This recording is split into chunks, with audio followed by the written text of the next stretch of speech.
Je suis Françoise et je suis heureuse de partager avec vous aujourd'hui cette grande leçon systémique, l'absolue nécessité d'inclure tout et tout le temps. Et c'est cela dont nous allons parler sur Ekla by Samadeva. Inclure tout et toujours, c'est à la fois la première grande idée systémique, c'est le premier grand principe systémique. Et c'est peut-être aussi la chose qu'on continue à comprendre jusqu'au bout du chemin. Qu'est-ce que ça veut vraiment dire, inclure tout et tout le temps? C'est à la fois une évidence et une grande exigence. C'est une évidence qui est basée sur le premier grand principe systémique qu'on appelle le principe de réalité. Ce qui est, est. Et ce n'est pas parce que je refuse de le voir que ça n'existe plus. Ce n'est pas parce que je le cache que ça va moins agir dans ma vie. Ce qui est, est. Et reconnaître cette réalité, c'est déjà prendre de la force pour commencer, si c'est nécessaire, un chemin de transformation. C'est la première chose que j'ai appris quand j'ai fait cette formation de constellatrice familiale avec Idriss Lahore, il y a des années déjà de cela. Quand j'ai entendu ce principe pour la première fois, ça a vraiment résonné en moi comme une évidence. Et pourtant, c'est plutôt le contraire de ce qu'on a envie de faire naturellement. Parce que l'être humain, spontanément, a plutôt tendance à éviter ou fuir ce qui lui est pénible et chercher et reproduire les situations qui sont agréables. C'est notre mouvement naturel, un peu animal, hein, comme les animaux choisissent et cherchent les situations qui leur sont favorables en laissant de côté les autres. Mais l'être humain, lui, a la possibilité de faire un peu autrement. Il a la possibilité de trouver les moyens d'inclure même ce qu'il aurait envie de mettre à distance, de rejeter, même ce qui l'a fait souffrir. Pas l'inclure en disant « Ah, c'est pas grave », mais reconnaître que cela a été. Parce que la grande leçon systémique, c'est que tout ce qu'on n'inclut pas de cette façon, d'une manière ou d'une autre, va revenir dans notre vie. Moi, j'étais psychologue et j'ai appris que les êtres humains avaient un inconscient. Cet inconscient, il se forme petit à petit par toutes les expériences, toutes les impressions, les émotions qui ont été un peu trop difficiles pour nous, pour notre psychisme, et qu'on n'a pas réussi à penser, à mettre dans le flux de notre vie. Alors c'est comme si on les mettait un peu de côté, on les cache, on met le mouchoir dessus, on les met dans un tiroir, on ferme à clé parfois, et on croit que là, ça va être oublié. Et depuis le tout début de la psychologie, on a montré, étudié, observé comment tous ces contenus qui sont refoulés, c'est comme ça qu'on appelle toutes ces choses qu'on ne veut pas regarder, finissent toujours par revenir dans notre vie. Ils reviennent souvent comment ? Vous connaissez tous les lapsus, les actes manqués. Freud disait que tous ces petits surgissements imprévus dans notre quotidien étaient une manifestation de ce qui est là, dans ce contenu un peu caché, qu'on appelle l'inconscient, et qui se manifeste à travers ces petites choses, ces événements imprévus. Mais l'inconscient peut aussi se manifester sous forme de symptômes, de maladies. Tout ce qu'on n'arrive pas à représenter, à parler, à comprendre, à assimiler, va se manifester en nous sous forme de passage à l'acte, d'action, va se manifester dans le corps, va se manifester dans le réel de notre vie extérieure. Et ce qui se passe pour nous au niveau individuel se passe de la même façon au niveau systémique. Dans cette conscience systémique, dans cet inconscient familial, dans cette mémoire qui relie tous les membres d'une même famille ou d'un même système, rien n'est oublié.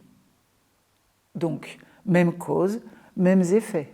S'il y a un événement dans cette famille ou dans cette histoire familiale que je ne veux pas regarder, je vais le mettre de côté, je vais le refouler, fermer la porte, mais le poids ou les conséquences de cet événement vont nécessairement ressurgir et se manifester à un endroit ou à un autre de la vie de cette famille. C'est comme si les systèmes auxquels nous appartenons étaient un organisme, une entité qui a son histoire propre. Et tout ce qu'on laisse dans l'inconscient de cette entité familiale va se manifester à l'un ou l'autre endroit de l'histoire de la famille, très souvent dans les descendants.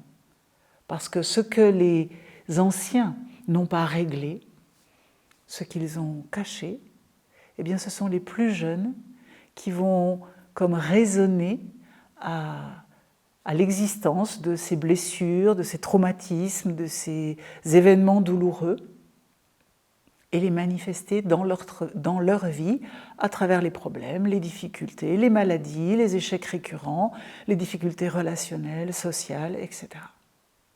Comment est-ce qu'on exclut dans une famille? Vous savez, moi je me suis mariée, j'étais assez jeune, j'ai eu 2 enfants assez vite avec mon mari de l'époque. Et puis on est parti vivre en Amérique du Sud,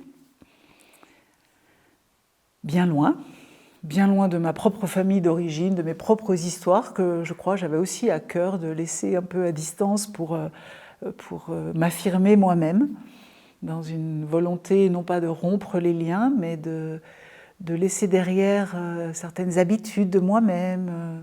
Oui. On laisse à distance, mais même quand on traverse l'océan Atlantique et la cordillère des Andes, on s'emmène toujours partout où on va. Donc nécessairement, il a quand même fallu faire quelque chose de tout ce que je voulais laisser derrière moi. Et ça, c'était dans mon présent, avec mon mari, mes enfants là-bas, dans une histoire qui assez vite est devenue difficile. Beaucoup de tensions, beaucoup de conflits, beaucoup de violence. À un moment donné, l'évidence s'est imposée. Il était plus sage de se séparer, de se laisser une chance de construire une histoire différente, chacun de notre côté, parce qu'ensemble, ça ne marchait pas du tout. Et bon, c'était très compliqué, hein, et éduquer mes enfants, en tout cas dans mon idée de ce qui était nécessaire pour eux, dans ce contexte-là, avec beaucoup de pression de leur père, c'était tellement difficile qu'à un moment donné, un jour, je me suis dit, maintenant, je rentre en France. Donc j'ai retraversé la cordillère puis l'Atlantique et je suis venue m'installer en France. Et leur père est resté au Chili. Dans la façon dont ça s'est déroulé, on peut dire que ça ressemblait grandement à une exclusion. Et je me rappelle encore ce moment où, à l'aéroport de Santiago du Chili, je passe la migration, là, les passeports, et j'entre dans la zone d'embarquement. Et là, je me dis, ah, ouf, ça y est, c'est derrière moi, je ne veux plus en entendre parler. Et j'avais à peine pensé ça, que immédiatement une autre pensée surgit qui me dit, attends, mais non, ça ne va pas être possible. Hein. Mes enfants, ils avaient à l'époque 8 et 10 ans, ça reste leur père. Donc je vais continuer à en entendre parler. Et j'ai réalisé que j'en avais pour au bas mot encore 10 ans à devoir faire quelque chose avec cette histoire-là. Ça m'a d'abord un peu ébranlée. Et après, je me suis dit, bon, il va bien falloir faire quelque chose avec cette réalité. Aussi déplaisante qu'elle puisse être, aussi difficile qu'elle était souvent. Cette compréhension à ce moment-là, je ne connaissais encore rien aux constellations familiales d'ailleurs, hein, ni au principe de réalité, ni au principe d'appartenance, mais c'était simplement l'évidence de la vie qui s'imposait à moi. Et elle a longtemps été, pendant toutes les années qui ont suivi, l'adolescence des enfants, etc., elle a toujours été comme un fil directeur pour moi qui me disait « mais tu ne peux pas exclure le père de tes enfants. Quoi qu'il fasse, quoi qu'il dise, cherche une bonne place. » Et je trouvais cette recherche beaucoup plus enthousiasmante plutôt que de rechercher le moyen de ne pas l'inviter dans notre système ou dans notre façon de vivre ensemble. Voilà un peu le parcours. Et je l'avais vécu moi-même dans mon histoire familiale. Et quand je suis arrivée en France, j'ai travaillé dans la protection de l'enfance, dans des maisons d'enfants, donc des foyers où un juge des enfants place des enfants pour qu'ils soient protégés de familles qui ne sont pas en mesure d'assurer des conditions de protection suffisantes pour qu'un enfant puisse s'épanouir et grandir. Donc vous imaginez que dans ces foyers, dans ces maisons d'enfants, des situations familiales un peu fracassées, très difficiles, on en a à l'appel. Des affreux, des méchants, des pères ou des mères alcooliques, des pères ou des mères qui sont psychiatriques, qui ont des grands délires ou qui sont abandonnants, ou ce père qui a abandonné la mère qu'il a su qu'elle était enceinte, ou les situations dans lesquelles il y a des violences, des abus, ou simplement de la négligence. Cette mère qui, tous les week-ends, dit à ses enfants « Je vais venir vous chercher, mes petits ». Et les enfants passent la journée à les attendre et elle ne vient jamais. Vous imaginez que les éducateurs qui accompagnent ces situations, qui rencontrent ces enfants, qui doivent les accompagner dans cette attente toujours déçue d'une mère qui ne vient jamais, ils ont souvent l'impression qu'ils ont bien raison d'en vouloir à cette maman, d'être en colère contre elle. Avec grande légitimité, ils se disent « c'est quand même bien normal, c'est inévitable d'être en colère contre ce père qui traite mal ses enfants, qui les maltraite, qui les frappe peut-être quand ils rentrent en week-end. » C'est d'ailleurs très frappant quand on accompagne des équipes d'éducateurs de voir comment, quand autour de la table, en réunion, quand on fait des synthèses ou qu'on essaye de comprendre comme ça ce qui se passe dans la vie des enfants qui sont accueillis, quand on évoque les situations où la violence est présente dans les familles, c'est très frappant de voir qu'autour de la table, immédiatement, l'ambiance change, comme si quelque chose de la violence nous autorisait, nous aussi, à appliquer cette même violence, cette même critique, ce même jugement, à devenir en réalité nous-mêmes violents. Parce que nous n'incluons pas, parce que nous n'acceptons pas le réel comme il est. Ce père, cette mère sont certainement défaillants dans leur capacité de protection vis-à-vis des enfants, et pourtant, ce sont eux, les parents. Et tant que nous, adultes qui accompagnons ces enfants, nous ne trouvons pas l'endroit pour reconnaître la force que ces parents donnent à leurs enfants aussi, ne serait-ce que la force de la vie qu'ils ont transmise, nous ne permettons pas que ces enfants fassent eux-mêmes le chemin de paix, avec leur histoire, avec les violences, avec toutes les défaillances. Parce que s'il y a une chose que le travail systémique m'a appris à travers toutes les rencontres que j'ai pu faire, c'est que le chemin de guérison est toujours un chemin de paix, avec tout ce qui a été.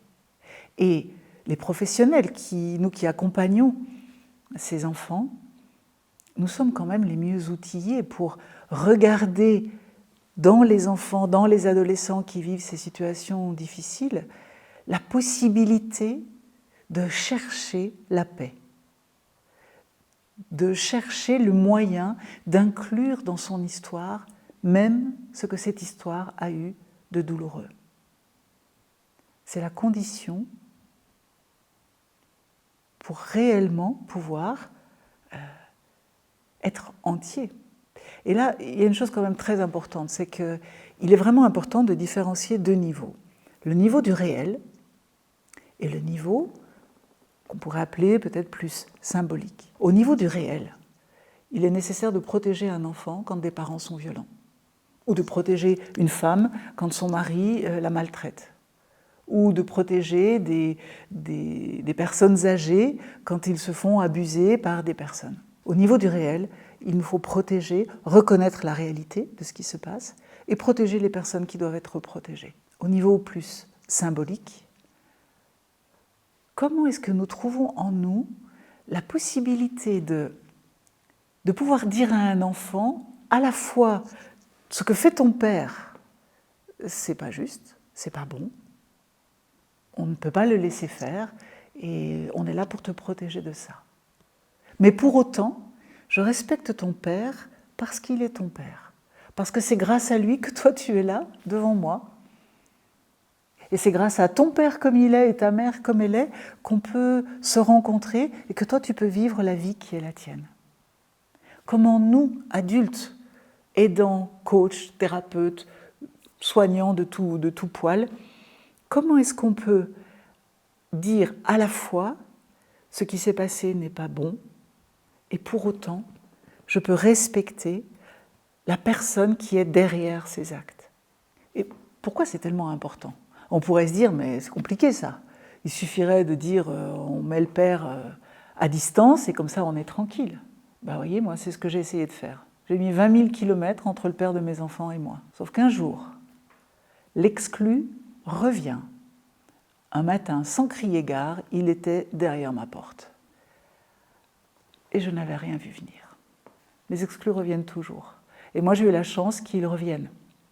Et qu'ils nous donnent la possibilité de régler de façon vivante, entre nous, tous les comptes du passé.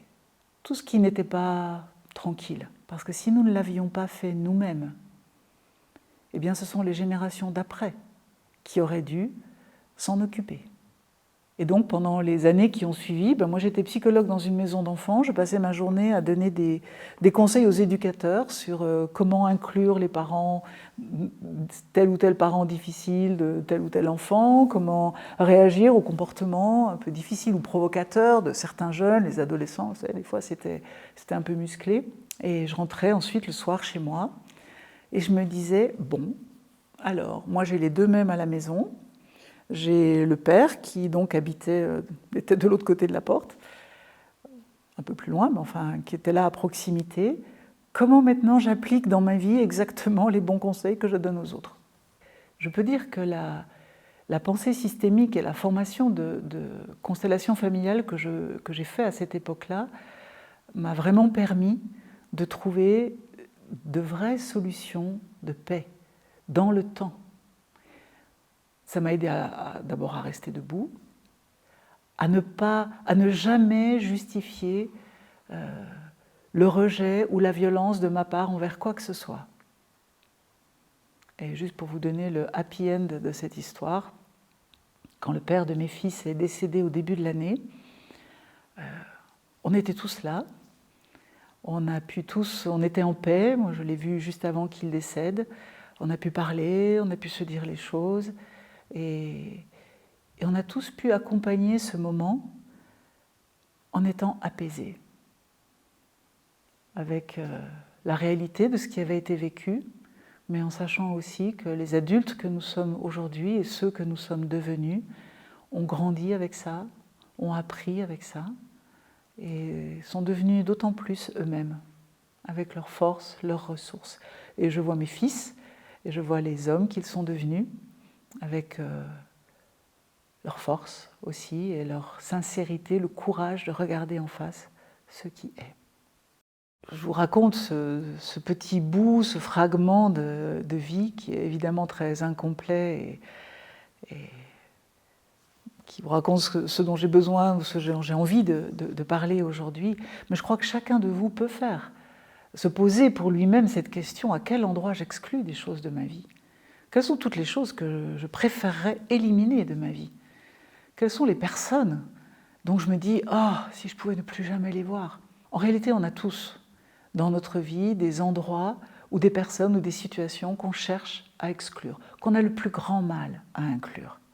Et c'est aussi socialement complètement admis qu'il y ait des choses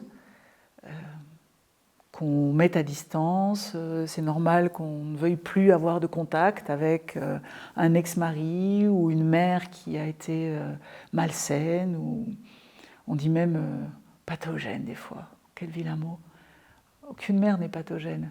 Il y a juste des relations difficiles avec lesquelles il faut mettre un peu plus de distance et acquérir d'autant plus de discernement et de force à l'intérieur pour regarder les choses comme elles sont. Donc, à quel endroit j'exclus, à quel endroit je rejette, qui je ne veux pas voir dans ma vie. Nous avons tous ça, quelque part. Quand on fait pour soi ce chemin d'inclure, de trouver la force, ce que nous enseignent les situations un peu difficiles, ça devient beaucoup plus facile de le voir chez les autres. Sans doute parce que j'ai moi aussi fait ce chemin et vécu ce chemin de transformation de la colère et du rejet à l'inclusion et à l'acceptation des choses comme elles sont. C'est devenu beaucoup plus facile dans mon travail d'accompagnement des éducateurs, des éducatrices, des professionnels de l'aide, des institutions sociales, d'entendre immédiatement dans leurs propos, dans leur langage, ce qu'ils cherchent à exclure, ce qu'ils n'arrivent pas encore à accepter comme faisant partie de la réalité des personnes dont ils s'occupent. Donc apprendre à repérer aussi bien pour soi que pour les autres, vous savez, là où il y a des silences, là où le ton de la voix commence à changer, les personnes tout à coup s'animent, s'agitent quand elles parlent de quelqu'un, ou bien au contraire, vont entrer dans un mutisme, regardent ailleurs, parlent d'autre chose. Ce sont autant d'indicateurs qu'il y a là peut-être des parties de leur vie qui essayent de passer sous silence, qui essayent de passer inaperçues. Et quand un enfant est amené en consultation, par exemple, ou quand un adulte vient pour une difficulté récurrente dans sa vie, il est toujours très intéressant et essentiel. C'est le premier travail que l'on fait dans cette approche transgénérationnelle en vue de faire un travail de constellation familiale. On va toujours rechercher qui est exclu. De quoi ne parle-t-on pas? Qu'est-ce qu'on essaye de laisser dans la boîte, dans le tiroir fermé à clé, qu'on préfère ne pas ouvrir parce que ça fait trop peur? Tous les secrets familiaux, tous ces événements qui parfois ont été trop douloureux, des morts subites, des échecs, des disparitions, des exils parfois très douloureux, ou ces situations qu'on peut qualifier que beaucoup qualifient comme un peu honteuses, les adultères, les suicides, les gens qui sont en psychiatrie par exemple. Ce sont parfois des pans entiers de la vie, des histoires des familles qui sont laissées sous silence, tout simplement. Il est essentiel de les nommer, d'en parler, de les regarder, de leur faire une bonne place dans nos histoires de vie. Je vous parle aujourd'hui en fait, c'est cette façon d'avoir fait l'expérience de ce que Idriss Lahore disait il y a fort longtemps au début de la formation. Partout où je ne fais pas l'effort d'inclure, ce que j'exclus va revenir sous la forme d'une souffrance dans ma vie. Alors, moi j'ai choisi un jour de faire l'effort d'aller regarder ce que je n'avais pas envie de regarder. Et en faisant ce chemin-là pour moi-même, j'ai aussi appris et compris comment, quand quelqu'un vient, et quelle que soit la souffrance que cette personne a vécue, il est toujours possible de regarder la force dans l'autre, de regarder la leçon que l'autre va pouvoir apprendre si il ou elle arrive à faire la paix avec ce qui s'est passé. Quand il ou elle arrive à inclure même ces choses difficiles. On dit ce qui ne te détruit pas te rend plus fort. Et certainement qu'à partir d'un état d'esprit juste, non pas de se soumettre et de faire la fête parce qu'une épreuve nous arrive, mais parce qu'on avance tranquillement sur ce chemin de pacification et d'inclusion progressive de nos souffrances et de nos douleurs, on a de grandes leçons de vie qui se cachent dans tout ce que les circonstances extérieures nous amènent et ce à quoi nous sommes confrontés. Pour moi, ça a été un vrai chemin en tant que psychologue, thérapeute, de pouvoir accompagner les personnes et faire alliance avec les personnes, non pas en faisant alliance avec leur colère contre ceux qui ont été méchants, mais faire alliance avec la partie qui souvent dans les personnes est cachée, inconsciente, étouffée, cette partie qui aspire à la paix, à l'harmonie, au lien, même avec les parents maltraitants, l'aspiration à un lien qui aurait pu être différent. Et pour moi, faire alliance avec cette partie-là dans l'autre est vraiment aujourd'hui une condition incontournable de tout travail qui soit réellement une aide. C'est pour ça que dans un travail de constellation familiale, quand quelqu'un vient s'asseoir à côté de nous, évidemment on est en résonance et en alliance avec la personne qui vient s'asseoir. On est aussi dans l'inclusion de tout son système. Parce qu'une solution ne pourra pas être bonne si elle n'est pas bonne pour l'ensemble des membres du système. C'est la grande leçon du travail systémique, c'est aussi la grande exigence qui nous confronte aux propres limites de notre bienveillance. Comment être bienveillant avec ce que tout en moi réprouve? Eh bien, c'est un chemin qui oblige à ouvrir notre espace intérieur, qui oblige à nous contacter à une tolérance beaucoup plus grande que simplement la tolérance qui se croit toujours un peu supérieure à ce qu'elle tolère. Ce chemin-là est un chemin d'ouverture du cœur, d'élargir notre champ de conscience et de savoir qu'en réalité, la violence des autres, ou la violence qu'on réprouve chez les autres, existe aussi quelque part en nous, qu'il nous faut aussi la regarder en nous-mêmes, l'accueillir en nous-mêmes pour la transformer. Vous voyez, hein ? C'est tout un chemin de paix, un chemin pas facile, un chemin qui se fait avec le temps, avec beaucoup de respect, selon le rythme de chacun. Mais ce que le travail de constellation familiale enseigne, c'est que nous qui sommes médiateurs, constellateurs, constellatrices, nous devons être les premiers à porter cette intention de réconciliation et d'inclusion. Certainement que vous aussi, vous qui regardez cette vidéo, parce que vous regardez cette vidéo, vous faites partie de ces gens qui sont un peu désolés de voir la violence de ce monde, les conflits dans le monde, toujours justifiés pour un tas de mauvaises raisons. Vous qui aspirez à faire vivre la paix, à nourrir la paix de façon durable, une paix réelle, pas la paix pour les uns qui exclut les autres. Vous qui comprenez la nécessité de vivre un chemin de paix pour que la paix puisse exister à l'extérieur de soi.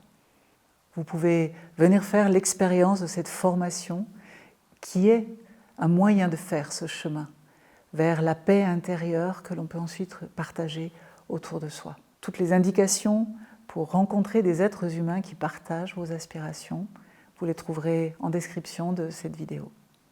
Tout aujourd'hui, le discours social, l'espèce de cristallisation, d'opposition, de désignation des bons, des méchants, tout nous pousse à partager le monde en deux grands blocs.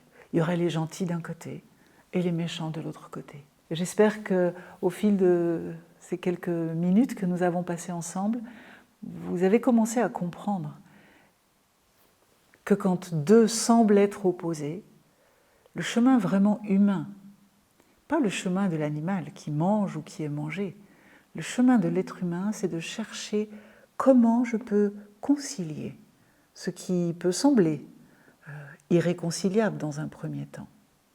Comment je peux recréer du lien, comment je peux trouver des espaces de rencontre. Et je peux devenir moi-même cet espace de rencontre en ouvrant mon cœur, en ouvrant l'espace intérieur pour accepter une chose et une autre et trouver le regard supérieur en moi, le regard profondément humain qui peut inclure à la fois l'un et l'autre. Et ce chemin est un chemin de gens qui veulent porter la paix pour soi et partager cette paix avec les autres.